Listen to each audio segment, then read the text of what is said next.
ایک عورت عراق سے آئی، اس کی 5 یتیم بچیاں تھیں تو اسے ضرورت تھی وظیفے کی. اس نے آ کے پوچھا حضرت عمر بن عبدالعزیز کا گھر کہاں؟ تو لوگوں نے فرمایا وہ سامنے جو ٹاٹ اور بوریے کا پردہ لٹک رہا ہے وہ عمر بن عبدالعزیز کا گھر ہے. دروازے پہ دستک دی تو ایک عورت اندر برتن دھو رہی تھی. پوچھا السلام علیکم، امیر المومنین سے ملنا ہے. وہ کہنے لگی اس درخت کی چھاؤں میں بیٹھ جاؤ، ابھی تشریف لاتے ہیں. تھوڑی دیر گزری تو حضرت عمر بن عبدالعزیز آئے تو کنویں سے پانی نکال کے نا، سین میں کنواں تھا تو جو جگہ میں مٹی اڑ رہی تھی نا، گرد اڑ رہی تھی، ہوتا ہے نا عصر کے بعد لوگ پانی پھینکتے ہیں، وہاں پانی پھینکنے لگے، چھڑکاؤ کرنے لگے. تو تھوڑی تھوڑی باتیں وہ خاتون آپ سے کرنے لگی. تو وہ جو عورت آئی تھی نا، وہ کہنے لگی تم غلام سے باتیں کر رہی ہو، تمہیں پردہ کرنا چاہیے. وہ کہنے لگی یہ غلام نہیں، یہ میرے شوہر ہے اور یہ امیر المومنین عمر بن عبدالعزیز ہے. کہنے لگی یہ عمر بن عبدالعزیز ہے؟ کہا ہاں یہ عمر بن عبدالعزیز ہے. تو وہ خاتون حاضر ہوئی، کھجوریں اس کو دی گئی کھانے کے لیے. اس نے کہا حضور میری 5 یتیم بیٹیاں ہیں، مجھے وظیفہ چاہیے. جناب عمر بن عبدالعزیز نے ایک بیٹی کا نام پوچھا، ولدیت پوچھی، وظیفہ لکھا. عورت کہنے لگی اللہ تیرا شکر ہے میری بچی کا وظیفہ لگ گیا. دوسری کا نام پوچھا، ولدیت پوچھی، عمر پوچھی، وظیفہ لگایا. اللہ تیرا شکر ہے میری یتیم بچی کا وظیفہ. 4 بچیوں کے وظیفے عمر لکھتے رہے. خاتون اللہ کی حمد کرتی رہی. 5ویں کا لکھنے لگے تو کہنے لگی میں نے زمانہ بڑا دیکھا ہے پر عمر بن عبدالعزیز تیری طرح کا بندہ نہیں دیکھا. آپ فرمانے لگے اب میں 5ویں کا وظیفہ نہیں لکھتا، 4 کا وظیفہ جا کے گورنر سے منظور کرا لے اور 4 کو کہنا تھوڑا تھوڑا 5ویں کو بھی دے دے. حضور کیوں نہیں لکھتے؟ فرمایا جب تک تو حمد کے لائق رب کی حمد کر رہی تھی میں وظیفے لکھ رہا تھا، اب تو نے میری تعریفیں شروع کر دی. اپنی تعریف پر کیسے وظیفہ لکھوں؟ وہ تو حمد کے لائق ہے، اس کی حمد ہونی چاہیے، لیکن میں اپنی تعریف پر، اپنی خوشامد پر میں نہیں لکھتا. جا اللہ تعالیٰ تیری لیے بہتری کرے. وہ خاتون کہتی ہے میں وہاں سے آئی، مجھے مہینوں لگ گئے، سفر لمبا تھا. عراق پہنچی تو عراق کے گورنر کو جب میں نے وہ روکا دیا تو ان کی چیخیں نکل گئی، تڑپ کے روئے. میں نے کہا کیا ہوا؟ کہنے لگی بی بی جس نیک آدمی نے تجھے یہ لکھ کے دیا تھا نا، چند دن ہوئے ان کا انتقال ہو گیا. عمر بن عبدالعزیز پردہ فرما گئے. وہ خاتون پھر روئی، کہنے لگی یتیم بیٹیوں کا اب کیا بنے گا، اس رکے کا کیا بنے گا؟ تو آپ فرمانے لگے بی بی جب امیر عمر بن عبدالعزیز جیسا ہو تو گورنروں کو بھی اللہ کچھ توفیق دے ہی دیتا ہے. اگر انہوں نے تیرا وظیفہ زندگی میں لکھا تھا تو فکر نہ کر، جب تک میں زندہ رہوں گا وظیفہ پہنچتا رہے گا. آپ کے گورنر نے لکھا کہ حضرت صاحب گورنر ہاؤس کی عمارت کمزور ہو گئی ہے، نہیں بنا لوں. تو آپ فرمانے لگے تو عدل کا قلعہ کیوں نہیں بناتا، انصاف کی دیواریں کیوں نہیں کھڑی کرتا؟ فرمایا چھوڑ اینٹیں لگانا، عدل و انصاف کا قلعہ بنا. سب سے بڑی بات یہ تھی کہ بڑے پابند تھے صوم و صلات کے، دن کو تلاوت کرتے، رات کو عبادت کرتے، پنجگانہ نماز میں کھڑے ہوتے. اللہ کے خوف کی بات آتی تو چڑیا کی طرح پڑپڑاتے، ڈرتے. آپ کی اہلیہ کہنے لگی عمر بن عبدالعزیز یہ کیفیت کیسے ہوئی؟ فرمانے لگے ایک ذہن میں بات بیٹھ گئی تھی کہ رب نے حساب پوچھنا ہے اور میں نے حساب دینا ہے. تو جس کو پتا ہونا میں نے حساب دینا ہے اور مجھ سے کسی نے حساب پوچھنا ہے، پھر سمجھیں، حساب دینا ہے اور کسی نے حساب پوچھنا ہے، حساب دینا ہے اور حساب. تو فرماتے ہیں جب یہ ذہن بن گیا نا کہ میں نے حساب دینا ہے اور رب نے حساب پوچھنا ہے، تو بس پھر میں نے حساب کر کے رکھنا شروع کر دیا. پھر میں نے کوشش کی ہے کہ حساب کروں کہ نا انصافی نہ ہو جائے، ظلم نہ ہو جائے. ایک آدمی بڑی دور سے چل کے آیا، عرض کی حضور آپ کے گورنر نے میرا مال چھین لیا ہے، واپس نہیں کرتا. تو حضرت عمر بن عبدالعزیز رحمۃ اللہ نے رکا لکھا. فرمایا میں نے تو تجھے نیک آدمی سمجھ کے گورنر بنایا تھا اور تو لوگوں کے مال نہیں واپس کرتا، فوراً واپس کر. اس کے نام جب خط لکھا تو آدمی خوش ہو گیا. تو آپ فرمانے لگے اب یہ بتا تیرا آنے جانے کا خرچہ کتنا ہوا؟ عرض کی حضور کیا مطلب؟ آپ فرمانے لگے ایک تجھ پہ ظلم ہو اور دوسرا تیرے اوپر اور خرچے ڈالے جائیں. دیکھیں نا، ایک آدمی کی زمین پہ قبضہ ہو، پھر وہ وکیل کرے، پھر وہ گواہ اکٹھے کرتا پھرے، پھر وہ مسائل میں الجھ جائے. جناب عمر بن عبدالعزیز نے ہمیں ایک سوچ عطا فرمائی. فرمایا ایک تیرے اوپر ظلم ہوا، ایک تجھے اتنی تکلیف ہوئی یہاں آنے کی، اور ایک تیرا خرچ ہوا. بتا کتنے پیسے؟ عرض کی حضور میرا تو لاکھوں کا مال آپ نے واپس کرا دیا ہے، اب چھوڑے خرچے کو. فرمایا نہ بھائی، یہ میرے رسول کائنات کا دین ہے، اس میں ہم ہر شے کا حساب کر کے رکھیں گے. تیرا خرچ ہوا ہے، تیرا خرچہ ہوا ہے، تجھے آنا پڑا، تجھے جانا پڑا. اور دنیا کے منصفوں، فیصلے کرنے والوں، تھوڑا خیال تو کرو کتنے لوگ ہیں جو رول گئے بیچارے رستوں میں کچہریوں کے، جو عدالتوں کے چکر لگا لگا کے تھک گئے، جن کی اولادیں تڑپ اٹھی، مکان بک گئے. انہوں نے اپنے حقوق کیا لینے تھے، ان کی تو باقی چیزیں بھی چلی گئیں. فرمایا خرچہ بتا کتنا ہوا؟ عرض کی حضور 60 دینار تقریباً. فرمایا اسے مال خزانہ سے 60 دینار بھی دو. پھر فرمایا میری جیب سے اسے 50 اور دو تاکہ یہ آنے جانے میں مزید روٹی کھا سکے, گوشت کے ساتھ روٹی کھائے. اور پھر فرمایا معاف کر دینا, حکومت عمر بن عبدالعزیز کی تھی پر تجھے بڑی تکلیف اٹھانی پڑی, اذیت اٹھانی پڑی. یارو اس رنگ میں اس شخص نے حکومت کی, اس انداز میں, اور سب سے بڑھ کر بنو امیہ میں سے تھے. لیکن میرے رسول پاک کی اولاد سے جو پیار, حضور کی نسل سے, کسی نے آپ کے سامنے کہہ دیا, امام جلال الدین سیوطی نے اس کو لکھا ہے, کسی نے عمر بن عبدالعزیز رضی اللہ تعالیٰ عنہ کے سامنے کہہ دیا یزید امیر المومنین تھا, مومنوں کا امیر تھا. فرمایا پکڑو اس بدذات کو 20 کوڑے مارو, پکڑو اس نالائق کو, اسے 20 کوڑے مارو. یہ نبی پاک کے خاندان کے قاتل کو امیر المومنین کہتا ہے. یہ فتویٰ جناب عمر کا. مولا علی شیر خدا کی اولاد میں سے ایک شہزادے آپ کے پاس آئے کسی کام کے لیے, تو عمر بن عبدالعزیز اٹھ کے کھڑے ہو گئے, ہاتھ باندھ دیے, کہنے لگے حضور ساری دنیا میرے پاس آئے, آپ نا ایک رکا لکھ دیا کریں یا پیغام دے دیا کریں, اس لیے کہ اس دھرتی پہ جو کچھ بھی ہے وہ مدینے والے رسول کا ہی صدقہ ہے. حضور کی اولاد سے پیار, نبی پاک صلی اللہ علیہ وسلم کے خاندان کے ساتھ محبت. حضرت عمر بن عبدالعزیز نے فلاح عامہ کے کام کرائے, بڑے بڑے سرائے بنائے, لوگوں کے ٹھہرانے کا بندوبست کیا, وظائف دیے غریبوں کو, مساجد بنائی, مدارس بنائے. آپ کو مجدد کہا جاتا ہے. نئے سرے سے تجدید کی, علماء سے پیار کیا, صدقات و خیرات کا ایک ایسا ماحول دنیا کے اندر بنایا کہ لوگ کہتے ہیں کہ ہم زکوٰۃ دینے کے لیے بندہ تلاش کرتے تھے, پر جناب عمر بن عبدالعزیز کے زمانے میں کوئی زکوٰۃ لینے والا میسر نہیں آتا تھا. ایک شخص ملا تو لوگوں نے اس کو اتنی زکوٰۃ دی, اتنی زکوٰۃ دی, اتنی زکوٰۃ دی, لوگ خوشحال ہو گئے. اتنی زکوٰۃ دی کہ اگلے سال وہ خود زکوٰۃ دے رہا تھا. حضرت عمر بن عبدالعزیز نے ایسا ماحول بنا کے لوگوں کو دیا, اس طرح کی نوعیت آپ نے لوگوں کو دی کہ خوشحالی نظر آنے لگی. ذمیوں کے, غیر مسلموں کے حقوق کا بھی تحفظ فرمایا. 39 سال عمر پائی, صرف نمازیں بھی پڑھ گئے, صدقے بھی دے گئے, عبادتیں بھی کر گئے, 2.5 سال حکومت بھی کر گئے, اللہ رسول کو راضی بھی کر گئے. عمر پائی 39, پورے 40 نہیں, 39 سال عمر پائی, اتنا کچھ کر گئے. ہم تو بھی انتظار میں رہتے, ہم تو بھی انتظار میں. اٹھ فریدا ستیا تے داڑھی آ گیا ہی پور. اٹھ فریدا, یہ ستیا کا مطلب بابا جی نے غفلت بیان کیا ہے, کہ مطلب یہ نہیں کہ سچی مچی سویا ہوا تھا, کہتے تو غافل ہے. اٹھ فریدا ستیا داڑھی آ گیا ہی پور, ہو اگا نیڑے آ گیا ہی, پیچھا رہ گیا ہی دور.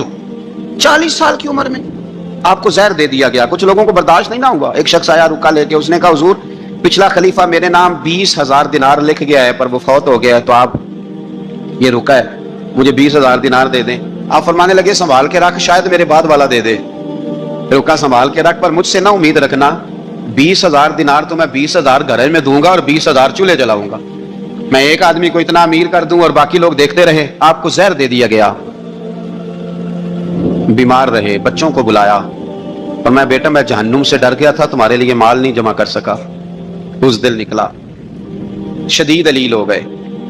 وہ جو آیت میں نے پڑھی ہے نا, آپ کی اہلیہ کہتی ہیں کہ آخری وقت آپ کی زبان پر وہ آیت جاری ہوئی, تلک الدار الآخرۃ نجعلھا للذین لا یریدون علوا فی الارض ولا فسادا والعاقبۃ للمتقین. فرمایا یہ آخرت کا گھر ہے, ان لوگوں کو ملے گا جو نہ زمین میں تکبر کرتے ہیں نہ فساد چاہتے ہیں.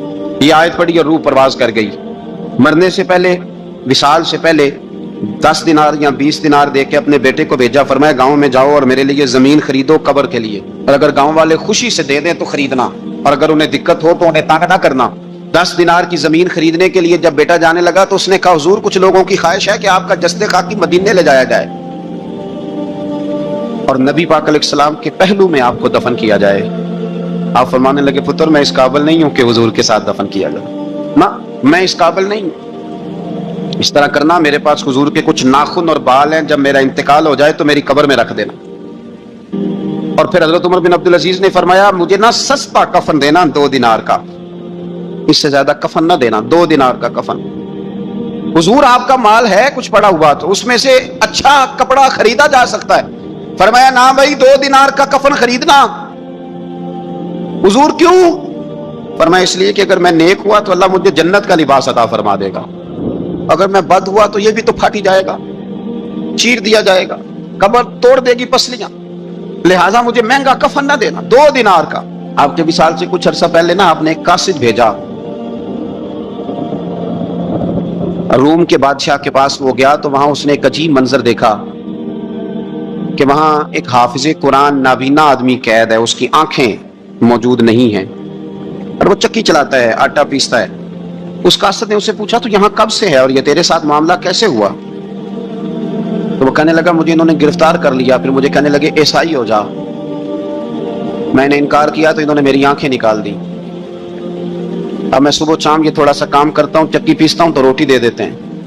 وہ قاصد حضرت عمر بن عبدالعزیز کے پاس آیا اور آ کے کہا حضور ایک اس طرح کا مسلمان روم کے بادشاہ کے پاس قید ہے، ایک مسلمان کی تکلیف۔ حضرت عمر بن عبدالعزیز نے جب سنا تو رو پڑے، تو میں وہ قید ہے اور وہاں قید ہے اور ہم یہاں آرام سے بیٹھے ہیں۔ فوراً رکا لکھا قاصد سے کہنے لگے واپس جا، روم کے بادشاہ کو جا کے کہے کہ اس نابینا قیدی کو فوراً آزاد کرے، ورنہ میں ایک ایسا لشکر بھیجوں گا کہ اتنا بڑا لشکر بھیجوں گا کہ اس کا پہلا آدمی تیرے پاس ہوگا اور آخری میرے پاس ہوگا، اور تجھے پھر وہ بندہ چھوڑنا پڑے گا، تو ابھی چھوڑ دے، میں تجھے پیغام دے رہا ہوں۔ وہ قاصد کہتا ہے جب میں رکا لے کے پہنچا، ظاہر بڑا لمبا سفر ہوتا تھا، آنے جانے میں مہینوں بھی لگ جاتے تھے، کہتے میں نے رکا دیا تو اس نے پڑھا، کہنے لگا میری طرف دیکھ کے رکا میں نے پڑھ لیا ہے، علماء علماء کو جانتے ہیں، تاجر تاجروں کو جانتے ہیں، تو بادشاہ بھی بادشاہوں کو جانتے ہیں، اور میں تم مسلمان ہو میں نہیں ہوں، پر اتنی تم اس درویش کی قدر کرتے ہو، میں تم سب سے بڑھ کر قدر کرتا ہوں، میں اس بندے کو لشکر لے کے آنے کی تکلیف نہیں دوں گا، میں ویسے ہی قیدی آزاد کرنے لگا، تم لے جاؤ۔ کہتے ہیں مجھے چند دن وہاں رہنا پڑا، کچھ لوازمات تھے جن کے لیے رکنا پڑا۔ ایک دن میں شاہ روم کے دربار میں گیا تو وہ تخت سے نیچے اتر کے رو رہا تھا اور اس کی ہچکی بندی تھی اور اس کے سینے سے آواز نکل رہی تھی۔ میں نے پوچھا لوگوں سے کیا ہوا، کہنے لگے خود ہی پوچھ لو۔ میں نے جا کے کہا بادشاہ کیا ہوا، کیوں رو رہے ہو؟ تو کہنے لگا آج دھرتی کا حسن اٹھ گیا ہے، آج سنگار ختم ہو گیا، آج دھرتی کا حسن اٹھ گیا۔ میں نے کہا کیا ہوا؟ کہنے لگے عمر بن عبدالعزیز انتقال کر گئے، تمہارا امیر چلا گیا۔ تو میرے دل میں خیال آیا، میں نے آہ بھری، میں نے کہا پھر ہمارے لیے کیا حکم ہے؟ تو فرمانے لگے وہ چلتا پھرتا راہب تھا، لوگوں کے پاس کچھ نہیں ہوتا تو وہ فقیر ہوتے ہیں، پر اس کے قدموں میں تو خزانے تھے، پر وہ پھر بھی فقیر تھا۔ فرمایا اس کا حکم اگر میں زندگی میں مانتا تھا تو مرنے کے بعد بھی بات مانی جائے گی، تمہارا قیدی بھی تمہیں واپس کیا جائے گا اور عمر بن عبدالعزیز کی بات بھی سنی جائے گی۔ کسی نے حضرت عبداللہ بن مبارک سے کہا آپ بڑے زاہد ہیں، آپ نے دنیا چھوڑ دی۔ فرمایا میں تو عالم فاضل ہو کے زاہد ہوں، زاہد تو اصل میں عمر بن عبدالعزیز تھے جو بادشاہ ہو کے زاہد تھے۔ مالک بن دینار بھی کہتے تھے وہ بادشاہ ہو کے زاہد ہیں۔ ان کا انتقال ہوا تو خواجہ حسن بصری فرمانے لگے آج دنیا سے بہترین آدمی چلا گیا۔ حضرت سیدنا امام احمد بن حنبل فرمایا کرتے تھے جو عمر بن عبدالعزیز کا ذکر کرے رب تو اس پر بھی رحمت نازل فرمائے گا۔ ارے یہ تو وہ شخص ہے کہ جب تک موجود تھا تو حسن موجود تھا، اور آج بھی ان کا ذکر کریں تو اللہ دلوں میں نور پیدا کر دیتا ہے۔ حضرت عمر بن عبدالعزیز رحمت اللہ علیہ تو وہ نیک آدمی تھے کہ ایک شخص صاحب سے گفتگو کر رہا تھا، سرکاری بات چیت ہو رہی تھی تو چراغ بھی سرکاری جل رہا تھا۔ اس نے پوچھا حضور چلے سرکاری بات تو ختم ہوئی، طبیعت کیسی، حال کیا؟ فرمایا ٹھہر جو، ایک چراغ بند کر کے دوسرا جلا لیا۔ اس نے کہا حضور یہ کیا؟ آپ فرمانے لگے وہ سرکاری چراغ تھا، یہ میرا ذاتی ہے۔ جس شخص نے اتنی باریک بینی کے ساتھ تقوی اختیار کیا ہو، نبی پاک سے اتنی محبت کی ہو، دعا کرتے ہیں اللہ ان پہ کروڑوں رحمتیں فرمائے، اللہ ان پہ بے حساب برکتوں کا نزول فرمائے۔ دو باتیں حضرت عمر بن عبدالعزیز کی زندگی میں ہمیشہ غالب رہی، ایک تو دنیا ہونے کے باوجود دنیا سے دل نہیں لگا، یہ دو باتیں آپ نے یاد رکھنی، دل نہیں لگایا دنیا سے، مال تھا دولت تھی پر وہ اس چکر میں نہیں پڑے کہ یہ مہنگا جوڑا میرے گھر کیوں نہیں، یہ اعلیٰ کار کیوں نہیں، اب یہ والا میں نے گھر، ایک اینٹ پر دوسری اینٹ نہیں رکھی ساری زندگی، چونکہ وہ سمجھتے تھے زندگی مختصر ہے تو 40 سال کی زندگی میں ہی کمال کر گئے۔ اور دوسرا حضرت عمر بن عبدالعزیز نے ہر وقت ایک چیز اپنے ذہن میں رکھی کہ مجھے اللہ کے سامنے کھڑے ہونا۔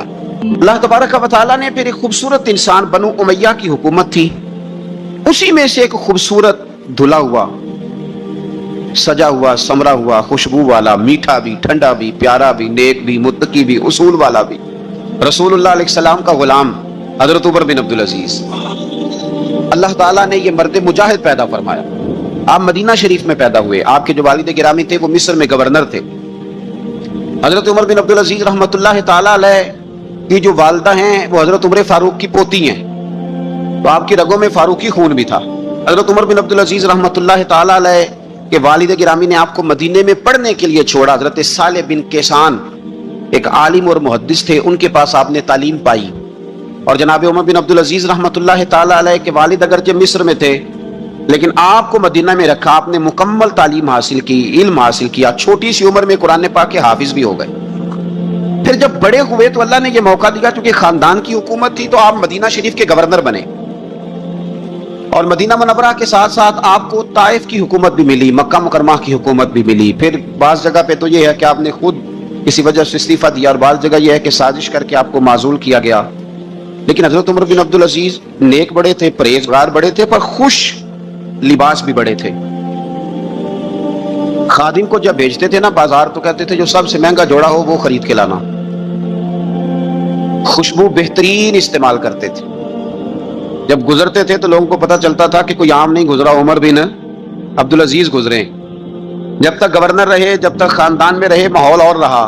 سلیمان بن عبد الملک خلیفہ جب جانے لگے تو انہیں وصیت کر دی کہ میرے بعد عمر بن عبد العزیز خلیفہ ہوں گے. یہاں تو لوگوں کو عہدہ ملے تو لوگوں کی کیفیت بدل جاتی ہے نا, لیکن جب حضرت عمر بن عبد العزیز کا اعلان ہوا تو رونے لگے, ایک کونے میں بیٹھ کے رونے لگے.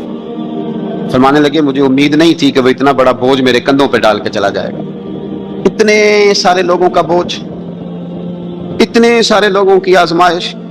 خیر چونکہ وصیت تھی, آپ کی بیعت لی گئی. بیعت لینے کے بعد آپ منبر پہ چڑھے تو فرمایا لوگوں میں تمہیں آزاد کرتا ہوں, اگر تم میرے علاوہ کسی کو حکمران بنانا چاہو تو مجھے کوئی اعتراض نہیں ہے. لوگوں نے کہا نہیں, آپ ہی ہمارے حکمران ہوں گے. حضرت عمر بن عبد العزیز دنیا اسلام کے اندر ایسی مثال ہیں, اچھی طرح سمجھ لیں, کہ جب حالات اب نہیں اب تر ہو گئے تھے, بد نہیں بدترین ہو گئے تھے, اور بڑے بڑے لوگوں نے عجیب ماحول گھڑ لیے تھے, اس ماحول میں آئے. لمبی نہیں, 2.5 سال حکومت کی صرف, لیکن لوگوں کو حضرت صدیق اکبر کی یاد آنے لگی, لوگوں کو سیدنا فاروق اعظم کی. آپ کی جو بیوی تھی وہ بھی بادشاہ کی بیٹی تھی, بادشاہ کی بیوی بھی بن گئی. پہلے دن اپنی بیوی سے کہا کہ اب ہم بن گئے ہیں امیر,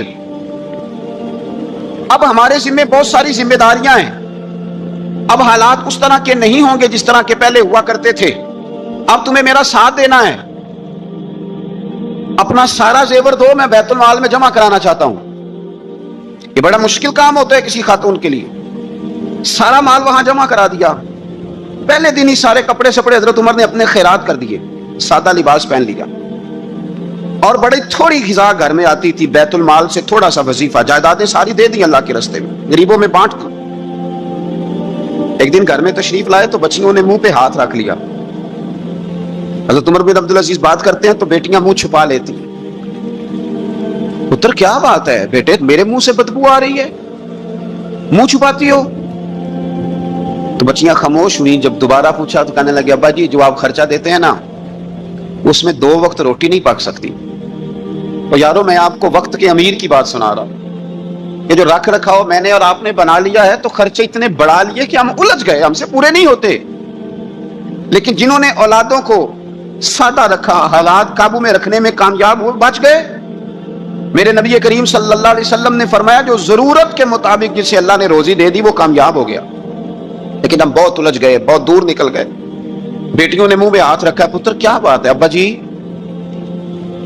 اتنے پیسے آپ لاتے ہیں 2 وقت کی روٹی نہیں پک سکتی, تو ہم نے پیاز سے روٹی کھائی ہے, منہ سے بدبو آ رہی ہے, اس لیے آپ کے سامنے منہ نہیں کھولا کہ آپ کو کراہت ہوگی. تو حضرت عمر بن عبد العزیز آنکھوں میں آنسو تو آئے, پر کہنے لگے یا اللہ تیرا شکر ہے کہ جس جگہ میں اپنی اولاد کو کھڑا کرنا چاہتا تھا میری اولاد وہاں کھڑی ہو گئی ہے. یہ پیاز سے روٹی کھا کے بھی شکر ادا کرتی, پیاز سے روٹی کھا کے بھی. آپ یقین کریں میرے ابا جی میری والدہ سے کہتے تھے کہ بڑولے میں گندم میں نے ڈلوا دی ہے, یہ میری ذمہ داری تھی. اب اچار کا ایک مرتبان بنا لے تو انشاءاللہ گرمیاں مسئلہ کوئی نہیں. میں نے دیکھا ہے انہیں پیاز سے روٹی کھاتے, میں نے دیکھا ہے وہ ایک پیاز سے روٹی کھاتے اور پیاز روٹی کے اوپر رکھ لیتے. اور آخر میں ان کا چہرہ جب ہم لوگ دیکھتے تو وہ کہتے اللہ تیرا کتنا شکر ہے, سوال نہیں کرنا پڑا, گندم بھی اپنی تھی, پیاز بھی اپنا تھا, گھر میں نے بچوں کے بیچ بیٹھ کے روٹی کھا لی. اور یوں لگتا تھا کہ وجود بھی ان کا سارا شکریہ ادا کرتا ہے صرف زبان. حضرت عمر بن عبد العزیز نے اپنے گھر کے اندر عید والے دن